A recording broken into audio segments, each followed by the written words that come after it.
Basta magandang hapon sa inyong lahat mga ka-farmers, mga ka-viewers from Luzon, Visayas at Mindanao, pati sa abroad at ibang bansa.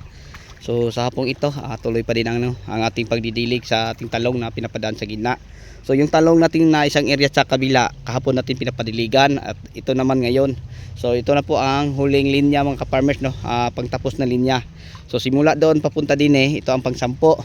And then nilipat na po kami sa tanim natin na ampalaya. Pagkatapos din ampalaya at kamatis na naman. So yung ganito kalawak mga ka-farmer, matatapos namin to, no, isang araw. Okay, so ganun pa din ang ating pagdidilig.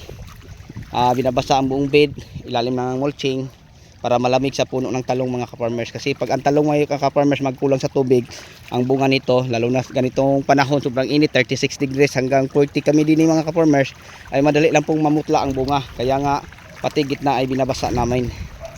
So ang ano po namin hagis ng tubig mga ka-farmers, sa halimbawa ito, dinaanan sa kabila, hinagis din pagdaan din hinagis doon. So dalawang balik, dalawa din parang apat mga ka-farmers. Ganun pa rin din sa kabila.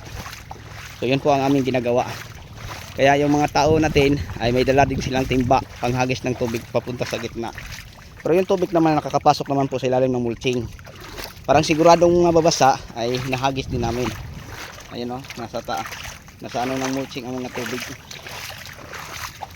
So yun lang po, no, mga ka-farmers, mga ka-viewers, ang mai-share at may bahagi ko po sa inyo patungkol po sa ating diskarte o pamaraan o style sa pagdilig ng tubig gamit ang aming dalawang solar pump at saka dalawang water pump. So mga ka-farmers, di baling mahal ang basta ang presyo sakto-sakto lang. Pero pag bumaba mga ka-farmers, kawawa na tayo kasi patuloy ang pagtaas ng mga kinakailangan katulad ng fertilizer, no? Mag 3,000 na ang winner. Dati to 650 lang, no? So mataas po. And then ang diesel na pan-diesel natin, nako, 120 na mga ka-farmers. So yun po. Kawawa na tayong mga farmers kasi kahit ganitong init, tinitiis din natin para magka-produce tayo ng mga sariwang gulay. So ano po mga ka-farmers, bumaba na ngayon ang talong, no? 300 na lang ang bundle, 10 kilo, so 30 na lang po per kilo. Pag bumaba na to sa 30 mga ka-farmers, pwede na po to natin ihinto ang pagpadilig ng tubig kasi lugi na tayo. Mahal ang fertilizer, mahal ang mga pan-diesel natin. So lugi na tayo, mahal ang mga pesticide, lahat nagmahalan mga ka-farmers. Tapos ang produkto sa mga farmers ay mura, kaya nga kawawa kaming mga farmers. So pag makita namin makakatubo kami ng konti, ayan, pwede namin gagambol katulad nito mga ka-farmers, no? Makakatubo kami ng konti, kaya nga ano po kami, nagbili ng diesel. So ganito kalakas ang tubig, So sobrang layo ang tubig namin mga ka-farmers, doon pa banda sa Kawayanan. Yan, masiguro mga 200 meters. Gumagawa lang kami ng irrigation papunta din. So ang gamit natin, dalawang solar, no? Ang isa 8 panel board, ang isa ay 4. And then ang water pump natin, ang engine ay 4x4. So malakas ang tubig.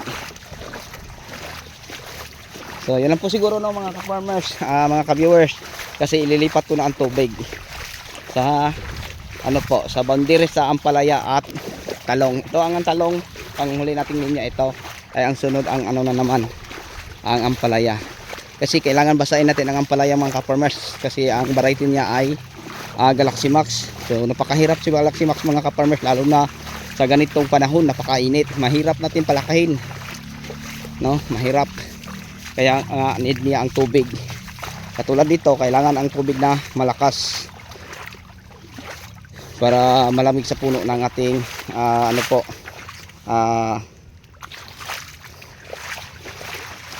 ampalaya. And then si ampalaya mga ka-farmers, hindi kagaya ni talong. Si talong nakamulching, si ampalaya wala. Alam nyo ba kung bakit mga ka-farmers? Kasi hinagisan natin ng lupa si ampalaya mga ka-farmers para magkaroon ng maraming lupa. Ang pagtanim niya napakalalim po, siguro mga 1 dampal na ang naitambak sa puno. Kaya ganyan mga ka-farmers. So ngayon ililipat ko na ang tubig, no? Ayan, ililipat ko na ito mga ka-farmers. So, madali lang. no? Ganyan lang ang aming ginagawa. Palagi naming ililipat ang tubig. Ayan, oh. So ibaba ko muna ang cellphone. Ayan po, no? Dumaan ang tubig. So napakadali lang po ito. Kasi parang malamig din sa kabila sa boundary ng talong at saka ang palaya. So kailangan natin basahin mga farmers. So ngayon lilipat na kami sa aming kamatis at saka ang palaya. So madali lang po ito mga ka-farmers.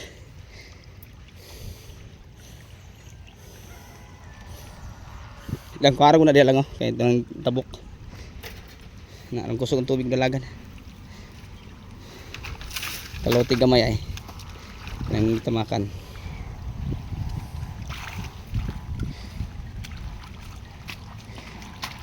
Naipanod lang.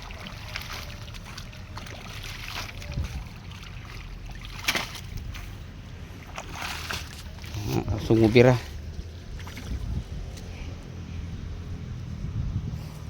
So lipat kami sa aming ampalaya at kamatis. Alam niyo mga ka-farmers, sobrang init ngayon din eh. Grabe. So tingnan niyo ang ano niyo. Nako. Wala tayong makikitang clouds. Grabe, saranggola ra nga nakita ko. Matindi ang init din eh mga ka-farmers. Kaya kawawa sa aming tanim pag hindi madidiligan, hindi namin mapalaki ng maayos ang mga bunga, lalo na sa ating ampalaya. Maliit lang po ang bunga ni Galaxy Max.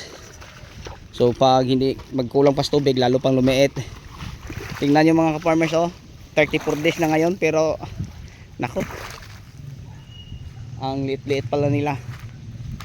So okay lang mga ka-farmers, at least namumuhay tayo ng patas at walang inaapakan. So yan, tapos na kami sa lahat na tabla o gitna sa talong. So lumipat na kami sa ampalaya ngayon at saka sa kamatis. So yun lang panghuli, boundary na kami mga ka-farmers. So basahin namin parang ano po, hindi mag sisisi ang halaman kasi tuyo ang kabilang linya niya. So binabasa namin mga ka-farmers.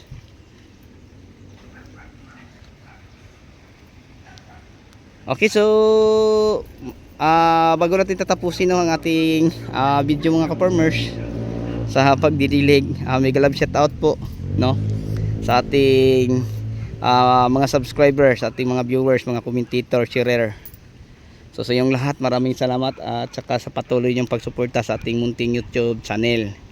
So kung hindi nang dahil sa inyo mga ka-farmers, hindi ko po mararating, no, ang 15k subscriber, to 16k na po tayo.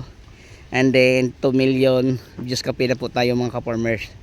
So maraming salamat po sa inyo at sa patuloy yung pagsuporta sa aking munting YouTube channel. So bago ko ito tapusin, hingi naman po ako ng favor sa inyo. Kung pwede lang, pakishare na lang po at pakicomment.